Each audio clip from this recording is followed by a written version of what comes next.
Welcome back दोस्तों। इस video के अंदर हम जो सी आउट और सी इन की जो स्टेटमेंट है उसको यूज़ करेंगे।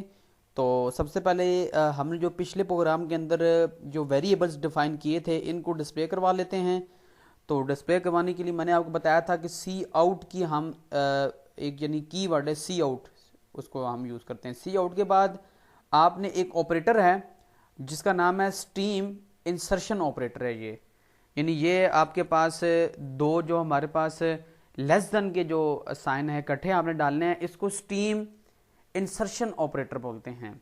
ये डेटा को डिस्प्ले करवाने के लिए यूज होता है। आप ये समझ लें कि जिसकी तरफ एरो का रुख होगा ये डेटा को लेके जा रहा है, यानी इसके देखें हम राइट साइड पे जो भी डेटा लिखेंगे तो ये सी आउट का जो हमारे पास कीवर्ड है इसको डेटा देगा, तो उसके बाद क्या होगा कि ये डेटा डिस्प्ले हो जाएगा। यानी सी आउट का जो कीवर्ड है इस डेटा को डिस्प्ले करवा देगा। यूं अपने माइंड में रखें, जिस तरफ एरो का रुख होगा डेटा उस तरफ जाएगा।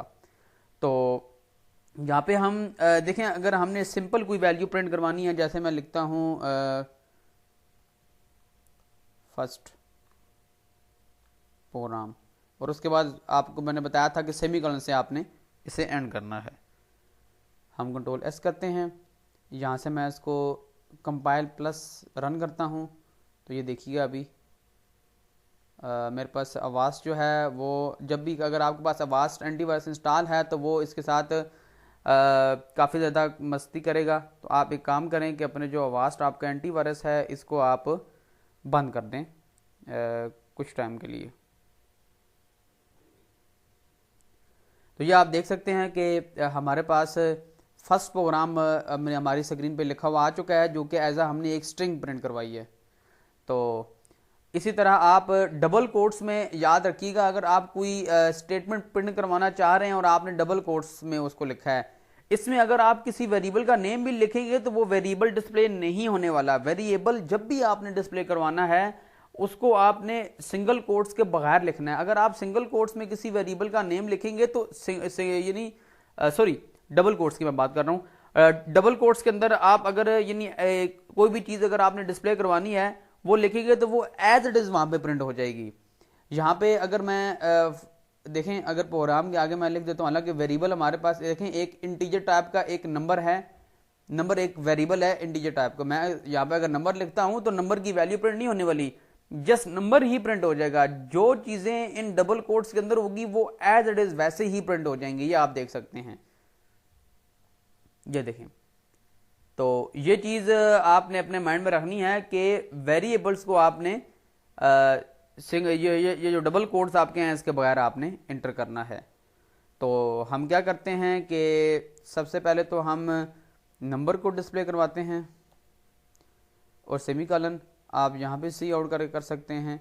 अब देखें, इस तरह भी आप डिस्प्ले करवा सकते हैं, और बजाय इसके कि आप बार बार सी आउट की स्टेटमेंट लिखें, आप एक ही लाइन में आप क्या करें कि दोबारा फिर आपने स्टीम इंसर्शन ऑपरेटर को, जो ऑपरेटर है हमारा स्टीम इंसर्शन ऑपरेटर जो है, इसको यूज करना है। आगे वेरिएबल का नेम लिख दें, उसके बाद दोबारा स्टीम इंसर्शन ऑपरेटर यूज करें, आप वेरिएबल का नाम लिख दें, दोबारा फिर आप यूज करें ऑपरेटर स्टीम इंसर्शन ऑपरेटर। तो डी नंबर हम लिख देते हैं अगेन, फिर उसके बाद हमारा अगला जो था वो चेक के वेरिएबल के नेम से था, और उसके बाद नेम था, और आखिर पे सेमी। अब देखिएगा मैं सेमीकोलन नहीं लगाता, देखिएगा अभी एरर देगा। अब वो देखें वो एरर दे रहा है। तो यहाँ पे आपने इसको क्लोज कर देना है और कंट्रोल एस कर देना है। और कंट्रोल एस भी ना भी करें तो मसले की बात कोई भी नहीं। जब भी आप इसको कंपाइल एंड रन करेंगे तो वो खुद पहले इसको सेव करेगा और उसके बाद इसको कंपाइल एंड रन करेगा। अब देखें, अगर मैं यहाँ पे रन करता हूं तो ये सारी जितनी भी वैल्यूज हैं वो एक लाइन में प्रिंट हो जाएंगी। हमें नहीं पता चलेगा नंबर कौन सा है, कैरेक्टर कौन सा है, फ्लोटिंग नंबर कौन सा है, चेक की वैल्यू क्या है और हमारी स्ट्रिंग कौन सी है। अलग चीजें सारी डिस्प्ले होंगी, लेकिन एक लाइन में डिस्प्ले हो जाएंगी विदाउट स्पेस। अब इधर देखिएगा, मैं प्रिंट करता हूं इसको, तो ये देखें वही सेम जो हमने वैल्यू लिखी थी वो सारी की सारी यहाँ पे डिस्प्ले हो गई हैं एक ही लाइन में। तो हम क्या करते हैं कि अब जरा प्रॉपर तौर पे अपने कोड को अलाइन करते हैं। हम चाहते हैं कि हर एक जो वेरिएबल है वो फर्स्ट लाइन पे एक वेरिएबल आए, सेकंड में दूसरा आए, और इस तरह हर एक लाइन बाय लाइन हमारे पास चीजें डिस्प्ले हों। तो उसके लिए हमारे पास दो कीवर्ड हैं डेटा को यानी न्यू लाइन पे डिस्प्ले करवाने के लिए। यहाँ मैं ऊपर कमेंट बॉक्स में लिख देता हूँ ताकि आपको याद रहे। फॉर न्यू लाइन आप क्या कर सकते हैं, एक तो ये है कि आप डबल कोट्स के अंदर लिख दें \n, और सेकंड क्या है, आपके पास क्या आप लिख सकते हैं, ठीक है। एंड सेकंड मेथड है हम आपके पास, आप सिंपली सेम उस तरीके से स्ट्रीम इंसर्शन ऑपरेटर को यूज करते हुए आप एंडल लिखते हैं। तो ये दोनों में से कोई एट ए टाइम आपने एक यूज करनी है। दोनों का मतलब यही है, \n का मतलब भी यही है कि आप न्यू लाइन पे इसको भी आपने स्ट्रीम इंसर्शन ऑपरेटर के साथ ही लिखना है, उसके बगैर नहीं लिखना आपने। और एंडल जो है इसको भी आपने ऐसे ही लिखना है। इन यानी दोनों को आप एट ए टाइम दोनों में से एक यूज कर, यानी इकट्ठी भी यूज कर सकते हैं, फिर वो 2 बार स्पेस आपकी, यानी 2 बार आपको वो न्यू लाइन पे लेके चला जाएगा। तो दोनों में से आप कोई भी यूज कर सकते हैं। तो हम यहाँ पे जहाँ पे हमने नंबर डाला था, नंबर के बाद हम डालते हैं एंडल, हम एंडल यूज कर लेते हैं। दरअसल ये मीनिंगफुल है। और याद रखिएगा जो आपके वेरिएबल के नेम होने चाहिए वो भी आपके मीनिंगफुल ही होने चाहिए, तभी आप प्रॉपर तौर पे आपको समझ आएगी कि उन वेरिएबल में हो क्या रहा है। तो मैं तमाम जितने भी वेरिएबल्स हैं उसके बाद क्या करता हूँ कि एंडल लिखता हूँ, एंडल। मैं Ctrl+S करता हूँ, यहाँ पे मैंने इसको दोबारा कंपाइल एंड रन करता हूँ। तो अब ज़रा देखें, अब सारे वेरिएबल जितने भी थे वो न्यू लाइन पे आ गए हैं। अब देखें जो नंबर इंटीजर टाइप का जो वेरिएबल था वो देखें पहली लाइन पे आ रहा है, फिर उसके बाद करेक्टर आ रहा है, फिर उसके बाद फ्लोट वाला वेरिएबल आ रहा है, फिर उसके बाद डबल वाला आ रहा है हमारे पास, और फिर उसके बाद वो देखें बूल आ रहा है, और फिर उसके बाद स्ट्रिंग आ रही है। तो अब ज़रा हम क्या करते हैं कि देखें ये तो प्रोग्राम हमारे पास बन चुका है। हम क्या करते हैं कि इसके बाद हम ये जो वैल्यू हमारे पास पड़ी हुई थी, हम इनको ज़रा क्या कर लेते हैं कि हार्ड कोड कर लेते हैं। हार्ड कोड करने के बाद, हार्ड कोड तो हमने चले सॉरी कर लिया।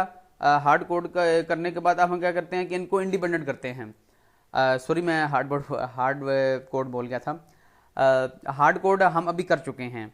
अब ये देखें ये वेरिएबल में कोई और वैल्यू स्टोर नहीं हो सकती, जस्ट जो लिखी है वही डिस्प्ले होगी। तो अब हम क्या करते हैं कि एक हमारे पास स्टेटमेंट है इन की। पहले तो हम इन तमाम की वैल्यूज़ जो हैं वो वहाँ से ख़त्म कर देते हैं, यहाँ से भी ख़त्म कर देते हैं, तमाम जितने भी हमारे पास वेरिएबल्स की जो वैल्यू थी, ताकि आपको प्रॉपर तौर पे पता चल सके कि यूज़र से हमने डेटा कैसे लेना है। ये चीज़ हमने अब क्या किया है कि वेरिएबल को डिक्लेयर कर दिया। अब हम इनको इनिशियलाइज ज़रा यूज़र से करवाएंगे। तो मैं थोड़ा सा प्रोग्राम ऊपर कर लेता हूँ अपना, थोड़ा सा इसको स्क्रॉल बार किया ताकि आपको जो नीचे वाला लाइन का कोड है वो समझ आ सके। तो यहाँ पे मैं सिंपली क्या करता हूँ, सी इन की स्टेटमेंट होगी, और इसके साथ देखें अब ग्रेटर देन का जो ऑपरेटर है 2 दफ़ा हम यूज़ करेंगे। इसको बोलते हैं स्ट्रीम एक्सट्रैक्शन ऑपरेटर बोलते हैं। मैं यहाँ पे लिख भी देता हूँ ताकि आपको याद रहे। ये जी है हमारे पास, ये वाला जो है ये है जी हमारे पास स्ट्रीम इंसर्शन ऑपरेटर, और ये जो है ये है जी हमारे पास स्ट्रीम एक्सट्रैक्शन ऑपरेटर। ये याद रखिएगा, यानी इनके जो नेम है ये आपने याद रखने हैं। इनको आपने ये नहीं कहना कि ये हमारे पास 2 हमने ग्रेटर देन के साइन लगा दिए हैं, तो ये बिल्कुल भी आपने नहीं बोलना है। इसका टेक्निकल नेम है, ये हमारे पास स्ट्रीम एक्सट्रैक्शन ऑपरेटर है जो इन करता है। अब मैंने आपको क्या बताया था, यहाँ पे आगे देखें जैसे ये आउट के लिए जो हमारे पास स्ट्रीम इंसर्शन था, देखें एरो का रुख किधर है, ये इस आउट की तरफ जा रहा है, यानी ये सारा डेटा इसकी तरफ जा रहा है कि डिस्प्ले आप करवाओ इसे।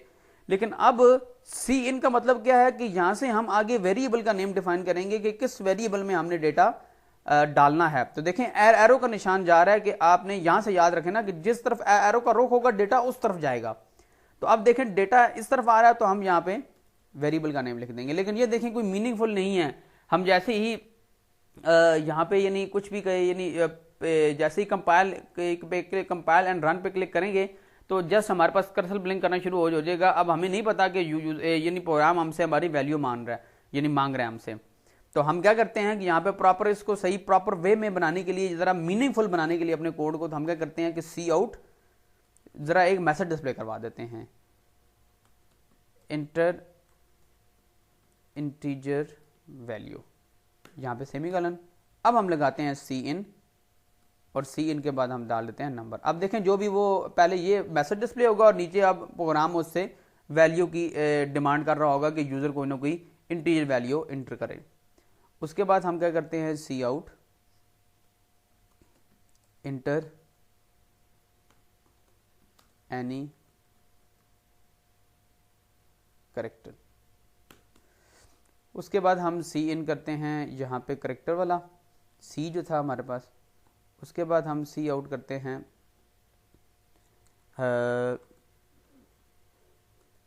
इंटर एनी फ्लोट नंबर, ये चीज़ हो गई। इसके बाद हम सी इन यहाँ पे कर देते हैं, इसमें हमारे पास एफ नंबर जो था। उसके बाद हम करते हैं सी आउट,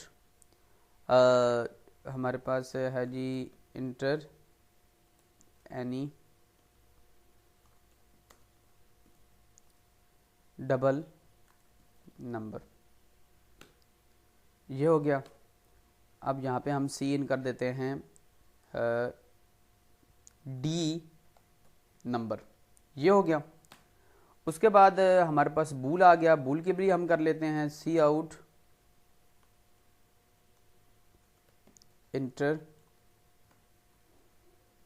बूल, बूल के बजाय हम बूल ही लिखते हैं, यहाँ पे हम कर देते हैं कि इंटर 1 और 0, यानी या 1 इंटर कर दें या 0 इंटर कर दें। तो या यूं कर लेते हैं ना, ताकि यानी वो ये ना होना कि यूज़र 1 ही लिख दे, इंटर 1 और 0 यूं कर लेते हैं। तो इसको हम सी इन करवाते हैं चेक में। थोड़ा सा इसको स्पेसिंग आप एक एक प्रेस करते जाएं ताकि आपको पता चले कि दो दो वेरिएबल्स हमारे पास कौन कौन से वाले यानी पोर्शन किस किस का कहाँ पे है।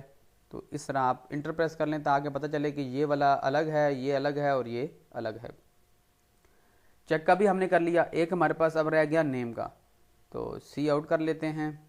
सी आउट के बाद कर लेते हैं इंटर योर नेम। अब देखें हमने एक मिस्टेक तो नहीं कह सकते, लेकिन थोड़ा सा फॉर्मेट बनाने के लिए मैं आपको बताता हूँ कि हमने क्या गलती की है। नेम, अब देखें जैसे ही वैल्यू हम लोग इंटर करेंगे ना, तो ये मैसेज डिस्प्ले हो रहा होगा और कर्सर हमारा यहाँ पे ब्लिंक कर रहा होगा जब हमारा प्रोग्राम रन होगा। तो देखें जब हम यहाँ पे कोई नंबर इंटर करेंगे तो वो बड़ा एक बुरा सा इम्पैक्ट पड़ता है। हम यहाँ पे क्या करते हैं कि फुल कॉलन लगा देते हैं ताकि थोड़ा सा कोड हमारा इंडेंट हो जाए। आप यहाँ पे फुल कॉलन लगा दें, ये चीज़ और ये चीज़ और इस तरह। अब इस तरह क्या है जी कि अब हम इसको कंपाइल एंड रन करते हैं।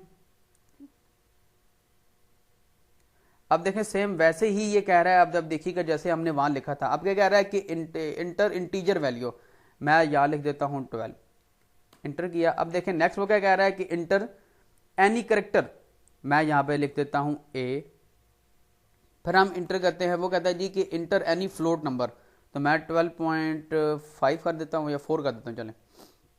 फिर कहता है इंटर एनी डबल नंबर, तो मैं 1 2 3 4 5.6 इंटर करता हूँ। फिर कहता है कि इंटर 1 और 0, मैं 1 प्रेस कर देता हूँ। फिर उसके बाद आगे क्या है जी, वो अब नेम मुझसे पूछेगा, तो मैं यहाँ लिख देता हूँ मलिक उस्मान। इंटर जैसे ही प्रेस किया तो वो देखें हमारे पास क्या है कि उसने हमारे पास सारी वैल्यू डिस्प्ले करवा दी हैं। तो यहाँ पे जब भी आपने करना है, आपने स्पेस नहीं बीच में डालनी। वैसे तो वो उस तरह तो डिस्प्ले करवा देगा, लेकिन जब आप यूज़र से कोई वैल्यू ले रहे होंगे, ठीक है, तो उस दौरान फिर क्या होगा कि आपने यानी स्पेस उसमें मेंशन नहीं करनी, यानी इंटीजर टाइप यानी सॉरी लास्ट जो है हमारे पास स्ट्रिंग टाइप का जो वेरिएबल है। बाकी देखें हमारे पास सेम वैसे ही वैल्यूज डिस्प्ले हुई हैं जैसे हमने इंटर की हैं। जस्ट जो एक वैल्यू है लास्ट वाली मलिक उस्मान, क्योंकि मैंने उसमें स्पेस डाल दिया, तो आपने जब भी इसको यूजर से स्ट्रिंग लेनी है, ठीक है, तो उसमें स्पेस आपने इस तरह नहीं डालनी, आपने स्पेस के बगैर इसको इंटर करना है, तब वो प्रॉपर तौर पे इसको लेगा। तो यहाँ तक हमारी जो सी इन और सी आउट की जो स्टेटमेंट थी वो हमारी कंप्लीट हो चुकी है। आप यूं भी कर सकते हैं कि इनको अच्छे तरीके से आप बना सकते हैं, किस तरह कि आपको मीनिंगफुल रहे कि नंबर का जो वेरिएबल है, आप यहाँ पर भी मजीद इसकी इंडेंटेशन कर सकते हैं कि आप सी आउट यहाँ पे लगाएं दोबारा और यहाँ लिखें जी कि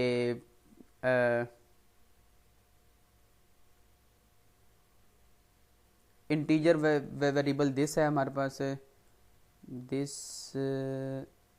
इज इंटीजर वेरिएबल, यानी इस तरह करके आप बहुत सारी चीज़ें डाल सकते हैं। मैंने जस्ट एक पहले वाले में इंसर्ट किया है, इस तरह देखें आप सब में कर सकते हैं इंसर्ट। अब मुझे दोबारा फिर सारी वैल्यू लिखनी पड़ेगी, इस तरह आपकी आउटपुट मीनिंगफुल हो जाएगी, आप इस तरह अपनी आउटपुट को मीनिंगफुल बना सकते हैं। तो यहाँ पे हमारे पास क्या है कि देखें ये जो मैं ऊपर सारी चीज़ें कमेंट करता जा रहा हूँ ना, तो ये इंशाल्लाह होल कोर्स में हम इसी फाइल में ही काम करेंगे। जस्ट हम जो कोड वाला पोर्शन है उसको रिमूव करते जाएंगे, ये चीज़ें मैं बिल्कुल एज इट इज़ ऐसे ही यहाँ पे लिखता जाऊँगा, ताकि आखिर पे आपको अपने नोट्स बनाने में आसानी हो सके। अब कोई चीज़ आपको भूलती है या कोई आपको और चीज़ भूल जाती है तो वो सारी चीज़ें मैं यहाँ पे इंशाल्लाह मेंशन कर दूँगा। एक काम करता हूँ कि ये जो है, ये जो चीज़ें मैंने लिखी हैं इसको मैं जाके कमेंट में डालता हूँ, ताकि आप जब नेक्स्ट टाइम कोई चीज़ बनाना चाहें तो आपको पता चले कि वाकई हमें डेटा टाइप इस तरीके से बनती है। ये कुछ यहाँ पे मैं साथ में लिख भी देता हूँ कि